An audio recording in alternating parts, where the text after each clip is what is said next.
ఎవరు బాగా ఇష్టమైన హీరోలు ధనరాజ్‌కి? ఒకానొక టైంలో రామ్ బాగా సపోర్ట్ చేసేవాడని నేను విన్నా. మిస్ గుడ్ అన్న. యాక్చువల్లీ నాకు బాగా గుర్తన్న.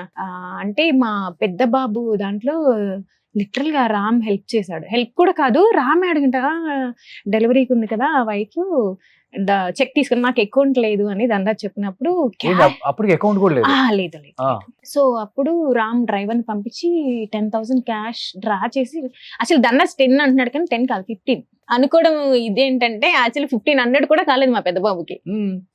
అవే డబ్బులు మేము ఫంక్షన్ చేసాం 21 days. Okay. I think normal so delivery 15,000 Ram పంపాడు డ్రైవర్ తో అంతే. డెలివరీకి అంటే లేవని కూడా కాదు, తనే అన్నాడు తీసుకొని వెళ్ళు, దగ్గర ఉంటాయి, ఎందుకంటే ఎనీ టైం. అంటే అప్పట్లో సిచ్యువేషన్ మరీ మనం చిన్నపిల్లం కదన్నా, మనం తెలిసి తెలియక ఆ వయసులో పెళ్లి చేసుకొని ఇబ్బంది పడి, సో అలాని. కానీ 1500 కూడా ఖర్చు అవ్వలేదన్నా. నార్మల్ గవర్నమెంట్ దాంట్లో నార్మల్ గా మళ్ళీ 2 hours లో ఇంటికి వచ్చేస్తాను నేను. రామ్ వచ్చి చూసారా? అన్న రామ్ వచ్చారు, సుకుమార్ గారు అప్పుడు దర్గాలో షూటింగ్ అవుతుంది. ఈ వీడిని తీసుకొని వెళ్ళారు, దీపుని సారీ సుక్కుని తీసుకొని వెళ్ళి చూపించి, అందుకే సుక్రామ్ అని పెట్టామండి. అంటే కొంతమందిని ఎంత ఉన్నా అన్న కొన్ని కొన్ని థింగ్స్ ఉంటాయి. సో కొంతమంది మా లైఫ్ లో ది బెస్ట్ ఉంటే.